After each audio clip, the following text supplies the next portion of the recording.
Olá, meus amigos, que bom estar aqui mais uma vez com vocês para falarmos do nosso querido Chico, nosso querido, amado Francisco, El Poverello. Vamos ler mais um capítulo do livro Simplesmente Francisco. Que bom estarmos juntos. Só um minutinho. Desculpem. Que bom estarmos juntos. Que bom podermos ler um pouco sobre o homem Francisco, sobre o que aconteceu com ele e conhecermos um pouquinho mais desse santo, desse amigo, desse querido que nos acompanha até hoje. Vamos lá? Vamos para mais um capítulo? O capítulo de hoje é o 23. Alegria na dor. Guarda o teu coração acima de tudo, porque dele provém a vida.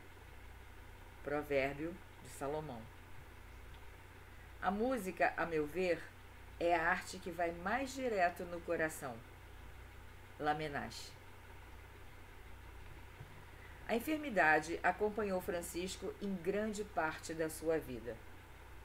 Acredita-se que, quando de sua primeira participação na guerra, oportunidade em que permaneceu preso durante 1 ano, ele tenha contraído a malária, doença que lhe fez amarga companhia até o fim dos seus dias, afetando seriamente o estômago, o fígado e o baço, além de causar febres frequentes.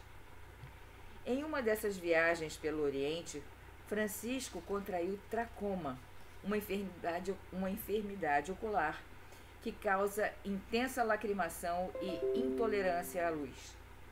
Por conta dela, Francisco ficou praticamente sem poder enxergar. Todas essas doenças também se agravaram porque Francisco não dava folga ao corpo, tanto pelo trabalho intenso a que se entregava diariamente, como por força dos jejuns prolongados a que se submetia. Relata-nos Alencar Bastos Guimarães Lima que, apesar da fraqueza e do abatimento do corpo, ele suportava as dores e as amarguras com firmeza de espírito, não se deixando ao quebrar. Tomás de Celano conta-nos que, mesmo quando os seus sofrimentos eram um verdadeiro martírio, suportava-os de cara alegre e ficava sorridente e cheio de contentamento. Só Francisco, né? A gente tem tanto que aprender com ele. Tanto. Antes de continuar, eu queria contar uma coisa para vocês. Hoje, quando eu abri para saber qual seria o capítulo que eu iria ler, e eu li o título, né? Alegria na dor. Eu falei, Francisco, era para mim. Era para mim. Pela situação que eu tô passando, não comigo, mas com pessoas muito próximas, muito queridas por mim, que eu tô tendo que lidar com a doença, a dor. E hoje eu tava assim meio, assim, sabe quando você tá meio que desorientada, tá querendo uma resposta, não uma resposta para a doença, mas para como lidar com a situação, sabe? Aí vem Francisco. Ai, desculpa, até me emocionei. Aí vem Francisco e me dá esse capítulo para ler. Alegria na dor. Eu vou continuar lendo e no final a gente conversa mais um pouquinho. Tentando entender esse aparente paradoxo, isto é, como alguém pode ficar contente no sofrimento, sobretudo no sofrimento que dói não apenas na alma, mas também no corpo. Sou levado a crer que Francisco tinha consciência de que a dor pode ser um instrumento de aperfeiçoamento espiritual. A resposta que eu estava querendo. A dor pode ser um instrumento de aperfeiçoamento espiritual.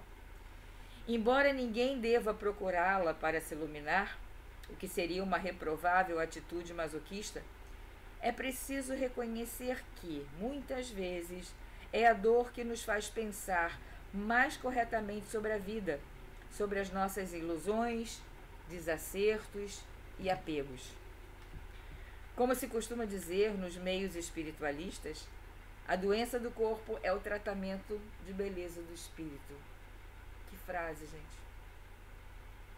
A doença do corpo é o tratamento de beleza do espírito. Inúmeras pessoas relatam que fizeram grandes transformações positivas em suas vidas depois que passaram pela enfermidade. Já ouvi de diversas pessoas, eu também já ouvi,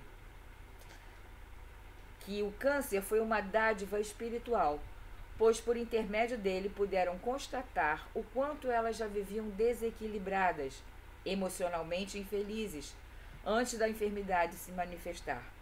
E a doença do corpo chamou-lhes a atenção para o que precisavam mudar em suas vidas. Estou certo de que tudo isso era muito claro para Francisco. Uma pausa. Eu tenho certeza que vocês já ouviram de alguém que passou por um momento bem difícil em relação à doença dizer: nossa, eu sou uma outra pessoa hoje.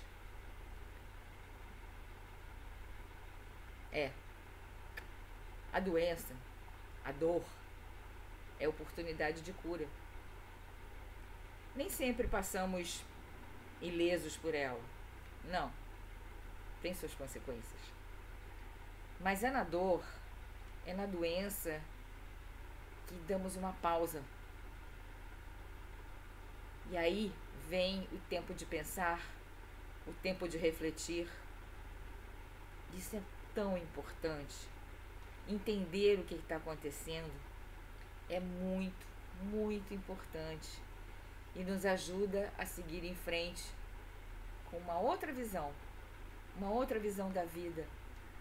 Como ele diz aqui, o corpo, a pessoa já estava desequilibrada emocionalmente, fisicamente, e aí nesse momento vem a força da espiritualidade para nos dizer: peraí, opa, pensa sobre isso, reflete, tenta melhorar.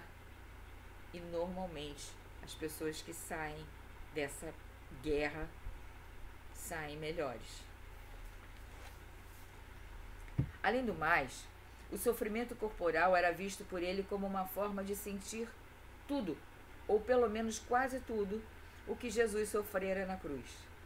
Esse desejo de se identificar inteiramente com Jesus era muito intenso, o que pode explicar, a meu ver, sua plena conformação, satisfação, com os espinhos com que as enfermidades feriam seu corpo constantemente.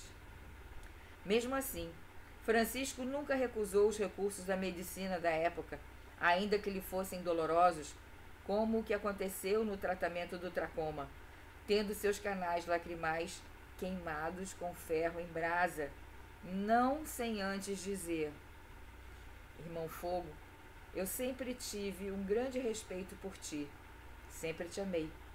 Por favor, não me faças muito mal durante essa operação. Gente, só Francisco, né? Só Francisco. Outro fato que nos interessa sobre a forma como Francisco lidava com as enfermidades aconteceu numa noite em que o pobrezinho estava gravemente doente, abatido, com muitas dores pelo corpo, tendo chamado um de seus companheiros, que fora tocador de cítara, a quem disse: peço que, em segredo, tomes uma cítara emprestada e improvise diante de mim um belo cântico. Será uma consolação para o meu irmão corpo, que sofre tantas dores. Meu Deus do céu. Ah, Francisco.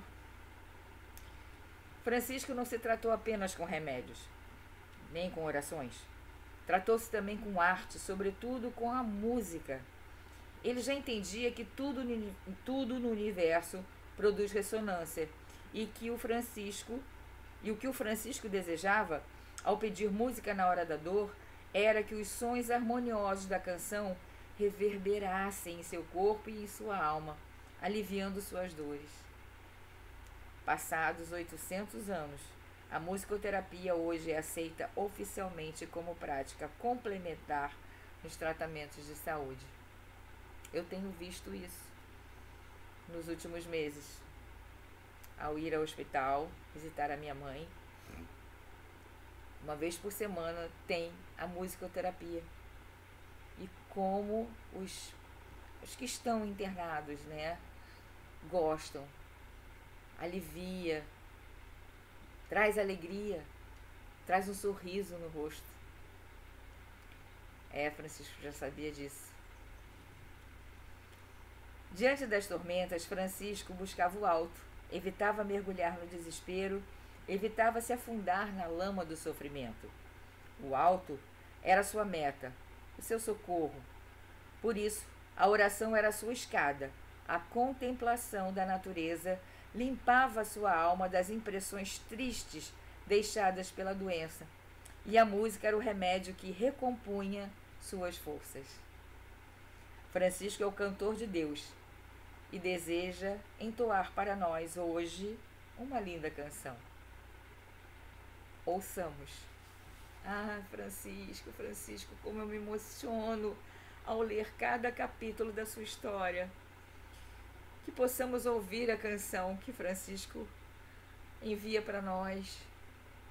Que possamos, mesmo na dor, mesmo nas piores situações, que possamos agradecer pela oportunidade de estar passando por esse momento e desse momento, possamos retirar todo o ensinamento que a espiritualidade nos envia. É uma oportunidade. É uma oportunidade. É difícil de pensar sobre isso, né? Dessa maneira, nossa, eu estou, ou alguém próximo, alguém querido está passando por um momento difícil, no hospital, internado ou em casa, com cuidados médicos. Às vezes as pessoas que estão com demência, com Alzheimer, que já não estão mais naquele corpo. Mas a gente tem que tirar essa lição de que tudo é uma oportunidade. Tudo é uma oportunidade de evolução, tudo é uma oportunidade que Deus envia para nós. Obrigada, espiritualidade. Obrigada, Francisco, por nos dar essas lições. Que cada um de nós possa refletir sobre isso. Muito obrigada, queridos amigos. Obrigada por estarem mais uma vez aqui, ouvindo a história de Francisco. Simplesmente Francisco. Um beijo para vocês. Até o próximo capítulo.